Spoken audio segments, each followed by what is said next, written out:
what are some prenups that you've seen that can be um, effective, or what that people converge towards in terms of what does an agreement look like? Because the popular conception is when there's no prenup, both sides get half. And that's generally true, that both sides get half. Equitable distribution, which is what the law is called, it's the law of equitable distribution. It's not called the law of equal distribution for a reason, because it's equitable, not equal. Now, equitable is presumed to be equal, but there are exceptions to that presumption. And that's where lawyers can get into fun and or trouble, depending on how you view it. It's where we make our money. We make our money arguing that the fair result will not be just a 50-50 split. Mm-hmm. And so there's the very generic standard prenup, which is easy. And I call that yours, mine, and ours. Like, if it's in your name, it's yours, whether it's an asset or a liability. My name, it's mine. Joint names, we split it 50-50. Simple, clean. And you go in to the marriage now knowing what the rules are. So if you get a bonus at work and you put it in your sole name, then it's your separate property in the event you divorce. Mm-hmm. You go out and buy a boat, and she doesn't support you buying the boat, but the boat, you got a big loan on this boat. You're responsible for that loan. So I like that because I like people having some control. And I also like people having to have discussions. Well, why are we putting that bonus just in your bank account? Why wouldn't we put it in the joint bank account?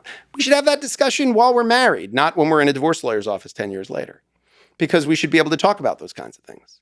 So, what's interesting about prenups is that somehow people think there's something like it takes away from the romance of a marriage. But I've said it before, and I'll say it again, all marriages end. They end in death or divorce. So having life insurance or having a will, it doesn't mean you can't wait to die. It doesn't mean you're looking forward to death. It doesn't mean that you're predicting, your demise sometime imminently. It just means that, you're being realistic and honest. So when you marry, and I don't mean spiritually marrying, having a marriage ceremony, I mean legally marrying, you're making changes to your rights and obligations under law. That's what you're doing. Like marriage, from a legal standpoint, what we mean when we say I got married is a state agency. It's been created by the state. Like, this is a legal status that most people who are in it know nothing about. They just did the most legally significant thing they're ever going to do other than dying. And they have no idea what rights and obligations it created in them. And the first time they're going to get an education about it is in my office. That's crazy. When they get divorced. That's crazy. And so prenup is an opportunity to learn something about it at the start. So first of all, whenever someone approaches me about prenups, and that's like 4 or 5 times a week probably, depending on the season. Right before wedding season, we get a lot. When's wedding season? Well, it used to just be the summer. They say when you marry in June, you're a bride all your life. That's from some Rodgers and Hammerstein musical. Now the fall is very big too. People love fall content, fall weddings, pretty, pictures and things. Fall content. Yeah, fall content. It's good on the hashtag gram. Fall content. Yeah, all it's right. all for the gram. That's a hashtag. Weddings is for the gram. I have to tell you, weddings is performative, man. See, the problem is though, it's curated. So you'd say, here's us picking the cake. It's not here's us doing the prenup. You know how many people I've done prenups for that I've watched on their social media, or them being interviewed by Andy Cohen on Bravo and saying, well, no, we don't have a prenup. Yeah, you do. Yeah, you do. You do. It's in my office. It's in a folder. Yeah. You have a prenup. Even know. That's beautiful. But prenups are not published anyplace. They're not filed with a court. They're maintained by the 2 people that signed it and their lawyers. That's it. So nobody has to admit that they have a prenup. Beautiful. But there's a certain problem with that insofar as a lot of people have prenups, and we need to normalize prenups. Like, there's no reason not to normalize prenups. There's no reason not for until some famous people say, yeah, we have a prenup. We're crazy about each other. That's why we're getting married, But yeah, look, we're getting, I don't want to get a car accident, but I got a seatbelt, like you have it just in case. And, what do you do if you're running a company Like, what does that have to do with a prenup? You know, you're running a $100 billion or $1 trillion company, Jeff Bezos. I suppose his marriage was before Amazon. Yeah, his was before it was anything. But like, how does that work in a prenup? Like, well, no, actually, it's the same. I mean, what you're doing with a prenup is you're identifying how things will be classified in advance. So you're creating a set of rules, and then you both can function under those rules during the marriage. So like for a brief time, I taught a family law drafting class at a law school. And when we would do separation agreements and we would do pleadings, it was lots of fun.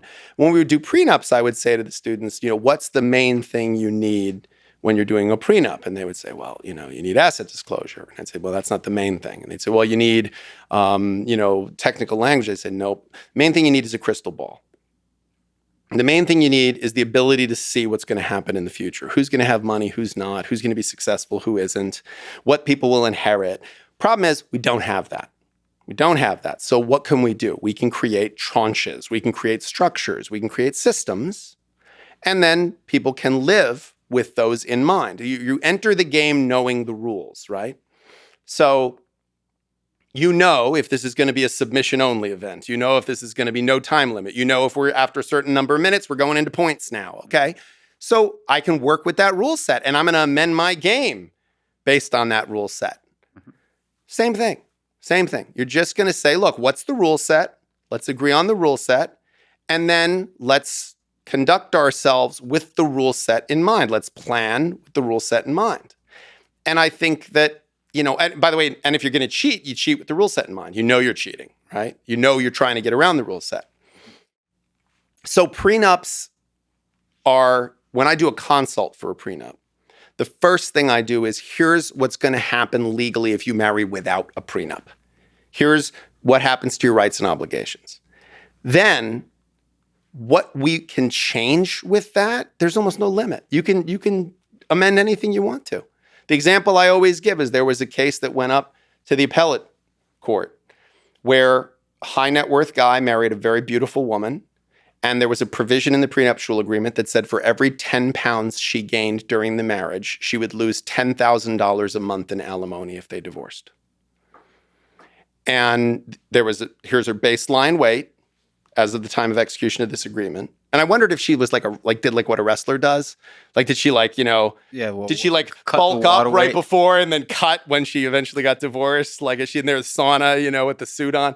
But the appellate court essentially said, I don't know why you married this person, having had them make you sign this, but it's binding.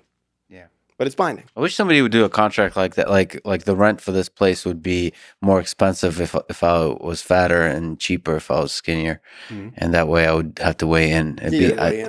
Motivation. Like some motivation on you. Yeah, exactly. That kind of prenup is motivating. Well, what's his name? I think Tim Ferriss says that about how he does he said you should make bets with people. It's like, if you gain this much, I got to give you this amount of money, I think he says that in one of his early books. And try to make it binding somehow, which is tough. Yeah.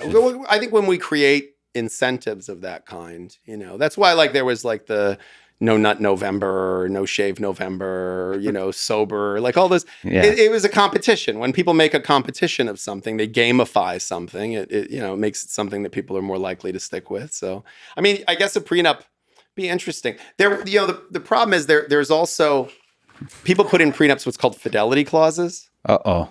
Yeah. Yeah. Fidelity clauses, people still do these. I discourage people from doing them. They're the two things that people put in prenups that I discourage people from putting in prenups, but very often people still put in prenups, even with my caveat, is fidelity clauses and sunset clauses. Mm-hmm. So fidelity clauses is, I'm waiving alimony, I'm waiving this, I'm waiving that, but if you cheat, I get $1 million, or I get this much alimony, or I get this amount. And I know the intention is to disincentivize the person from cheating. It's a deterrent to have them cheat. Mm-hmm. But all it really does is just creates an interesting legal battle for lawyers. How did you prove that they cheated or not? Oh, right. Because what constitutes cheating also. Right. Right. Is an emotional affair an affair? Is oral sex cheating? Is, like what is, and by the way, how do you prove it? Yeah. Like, well, I was in a hotel with her, but how do you prove that I had sex with her? Like, and it's very, very, you're opening a can of worms with that kind of a thing, but people sometimes still put them in. And sunset clauses. Sunset clauses is if we're married X period of time, this goes away, as if it never existed. And why is that a bad idea? The same reason the community property law in California is a bad idea. So the community property law is after a certain number of years, I think it's 7, everything, including your premarital property, all becomes marital property. Mm-hmm. And the idea of that was supposed to be that if you've been married that number of years, like you're in enough of a serious relationship now that everything is one unit, you're one person. What it actually does is creates a very uncomfortable thought experiment that people have to have at the 6-year mark.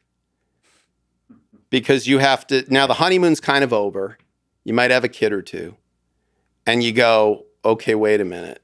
Am I so happy in this relationship that I'm willing to take all of my premarital assets and throw them in the pot right now? Because if not, I got 6 months to get divorced.